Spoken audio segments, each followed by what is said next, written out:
Hello my lovely mommies. तो कैसे हो आप सब? आई होप दैट आप लोग और आप लोगों की जो प्रेगनेंसी है बहुत ही अच्छे से गुजर रहा है। तो आज हम प्रेगनेंसी के एक बहुत ही इम्पोर्टेंट सा हफ्ता डिस्कस करने वाले हैं, दैट इज प्रेगनेंसी वीक 30। ये हफ्ते इसीलिए इम्पोर्टेंट हो जाता है क्योंकि हाथ में और बस 10 हफ्ता बाकी है, उसके अंदर डिलीवरी कभी भी हो सकता है। जी हाँ, यूएसजी में डॉक्टर्स चेकअप में ये बोला जाता है कि 40 हफ्ता तक डिलीवरी हो जाएगा, बट इसका मतलब ये नहीं कि 40 वीक्स तक ही आपकी डिलीवरी होंगे। 30 हफ्ते के बाद आपकी डिलीवरी कभी भी हो सकता है। तो हर एक मॉमीज को इस टाइम पे फिजिकली और मेंटली प्रिपेयर्ड रहना है। 37 टू 40 वीक्स के अंदर जो बच्चे डिलीवर करते हैं वो बहुत ही हेल्दी माना जाता है, और अगर उससे पहले हो जाए तो डॉक्टर्स चेकअप में एनआईसीयू में रखा जाता है स्पेशल केयर के अंडर। बट हर एक मॉमिस को इस टाइम पे बहुत केयरफुल इसीलिए भी रहना ज़रूरी है क्योंकि 40 हफ्ते के बाद अगर कोई बच्चे का डिलीवरी नहीं हो रहा है, पेट के बाहर नहीं आ रहा है, कोई भी क्रैम्प्स नहीं आ रहा है, डिलीवरी पेन नहीं आ रहा है, तो भी आप लोगों को डॉक्टर के साथ कंसल्ट करना ज़रूरी हो जाता है। क्योंकि 40 वीक्स के बाद आपके बॉडी के थ्रू से बच्चे को जो न्यूट्रिएंट्स मिलता था, जो ब्लड फ्लो मिलता था, वो कम हो जाता है और बच्चा बीमार होने का चांस रह जाता है। इसीलिए इस टाइम पे आप लोगों का केयरफुल रहना, अपने बच्चों के लिए थॉट्स ले आना बहुत ज़्यादा इम्पोर्टेंट हो जाता है। इस टाइम पे मम्मी को क्या क्या केयर लेनी चाहिए, बच्चे के अंदर क्या क्या डेवलपमेंट एंड चेंजेस पाया जाता है, उसके साथ साथ 2-3 तरीके के विटामिन जो मम्मियों को लेना बहुत ज़्यादा ज़रूरी हो जाता है, उसके बारे में इस वीडियो में आज हम डिस्कस करने वाले हैं। इस वक्त मम्मियों को सोना, मम्मियों के लिए रेस्ट लेना, मम्मियों को लेटना बहुत ज़्यादा डिफ़िकल्ट हो जाता है। प्रेस्क्राइब यही किया जाता है कि आप लेफ़्ट साइड यानी कि लेफ़्ट करवट लेके सोए। तो क्या होता है, यूट्रस इस टाइम पे बहुत बढ़ जाता है, बच्चे का प्रेशर डायरेक्ट स्पाइनल कॉर्ड में नहीं आता है, वरना बाद में बहुत सारे प्रॉब्लम्स का फेस करना पड़ सकता है। इसीलिए ट्राई कीजिए करवट लेके सोने का, स्पेशली लेफ्ट साइड में। अगर सोने में दिक्कत हो रहा है, बार बार लेफ्ट साइड में सोया नहीं जाता, साइड में दर्द होता है, तो पिलो का इस्तेमाल कीजिए। इस टाइम पे मूड स्विंग्स भी बहुत ज़्यादा हो जाता है बिकॉज ऑफ हार्मोनल चेंजेस, बहुत ज़्यादा हार्मोनल चेंजेस आ जाते हैं। इसीलिए आपके जो पैर का साइज़ है, फुट का साइज़ है, फुट के तलवे के साइज़ है, वो बढ़ जाता है, फूल जाता है। अक्सर देखा जाता है कि इस टाइम पे जो मम्मियों के पैर के साइज़ है वो एक साइज़ बढ़ जाता है, और जो नॉर्मल डेज में हम जुतियाँ पहनते हैं, शूज़ पहनते हैं, वो पैर में आता नहीं है, एक साइज़ बड़ा शू लग जाता है। और ये जो पैर में चेंजेस आता है ये परमानेंट रहता है, ये बाद में अपने जगह पे ओन प्लेस पे आता नहीं है बिना एक्सरसाइज किए।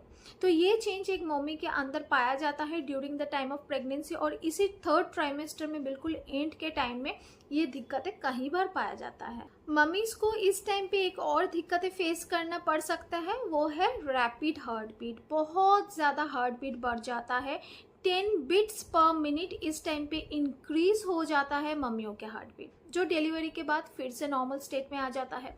बहुत ज़्यादा बातें नहीं किया जा सकता है, बहुत ज़्यादा सांसों का प्रॉब्लम हो जाता है, बहुत ज़्यादा चला नहीं जाता है। तो ये सब दिक्कतें बहुत ज़्यादा कॉमन है, सो घबराने की कोई बात नहीं है। अभी आते हैं मोस्ट इंटरेस्टिंग पार्ट में, वो है बच्चे के अंदर क्या क्या चेंजेस एंड डेवलपमेंट पाया जाता है वीक 30 में। बच्चे का जो लेंथ है वो लगभग 15 सेंटीमीटर तक बढ़ गया है, और जो वेट है वो 1.4 किलोग्राम तक हो गया है। बच्चे के जो सारे ऑर्गन्स है लगभग हर एक ऑर्गन से डेवलप्ड है, एंड बच्चे बहुत ही अच्छे से ग्रोथ ले रहा है। इस टाइम पे बॉडीज के अंदर फैट डिपोजिशन हो रहा है, तो इस टाइम पे बच्चे के पेट में रहना और प्री मैच्योर डिलीवरी ना हो जाना बहुत इंपॉर्टेंट है, सो दैट बच्चा हेल्दी पैदा हो।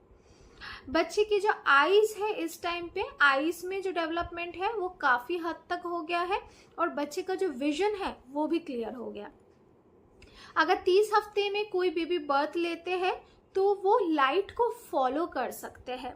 हालांकि उस टाइम पे, बर्थ के टाइम पे, बच्चे का जो आईज है वो क्लोज्ड ही रहता है, बट बच्चा दूरी का चीज़ जो है वो देख सकते हैं, और 1 साल बाद बच्चे बड़ों जैसा देखने लगते हैं।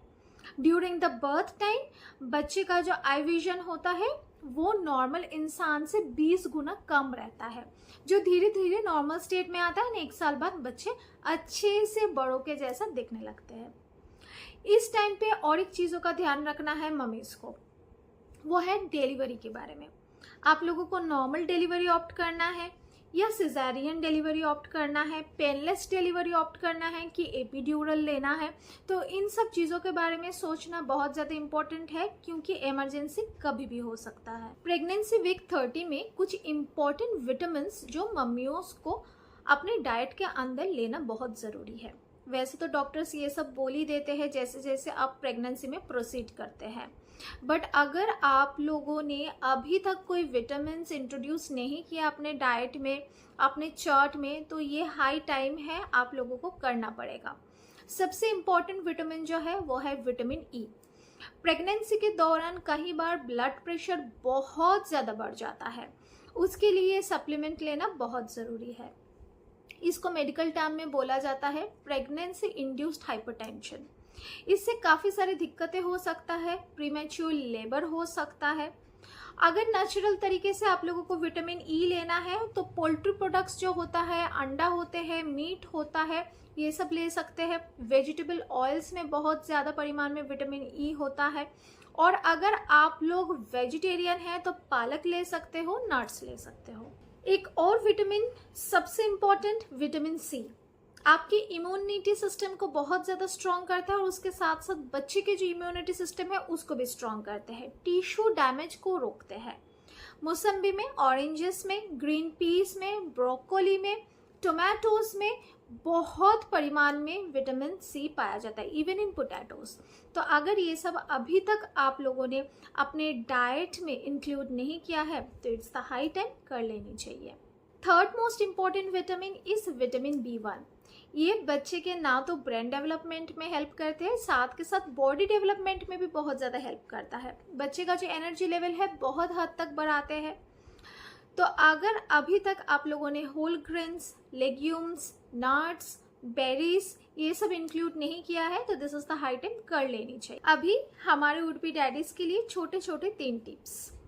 आपके वाइफ इस टाइम पे बहुत ही इमोशनल स्टेज से गुजर रही है। हार्मोनल इम्बैलेंस होने के कारण अभी मूड स्विंग्स बहुत ज़्यादा हो जाएगा। उसके साथ साथ लिगामेंट बहुत लूज हो जाता है, इसीलिए गिरने का चांस हो जाता है। जॉइंट्स के अंदर बड़े बड़े गैप्स आ जाते हैं, इसीलिए आपको आपके वाइफ की सपोर्ट करनी है, पास में रहना है, चलते हुए उनका ख्याल ज़रूर रखना है। उसके साथ साथ अभी बच्चे का जो मूवमेंट है वो बहुत ही तेज़ हो गया है, बच्चे का जो हड्डियाँ है वो भी स्ट्रांग हो गया है, साथ के साथ मसल्स डेवलपमेंट हो रहा है, तो जोर आ रहा है बॉडी में, किक्स और भी ज़ोर ज़ोर से मारेगा। तो इसीलिए वुड बी डैडीज़ को आपके वाइफ की जो टमी है उसको टच करना है एंड बच्चे का जो मूवमेंट है उसको फील करना है। इससे बच्चे के साथ जो बॉन्डिंग है वो स्टार्टिंग से बहुत ही ज़्यादा स्ट्रॉन्ग होता है एंड एक इमोशनल पैचअप भी होता है। सो आई होप दैट वीक 30 की ये छोटे मोटे टिप्स आप लोगों को इंस्पायर करेंगे एक हेल्दी प्रेगनेंसी लीड करने में। मिलते हैं नेक्स्ट वीडियो में नेक्स्ट कुछ इंटरेस्टिंग टॉपिक के साथ। टिल देन सारे अच्छे से रहिए, take care all of you and have a great and happy pregnancy.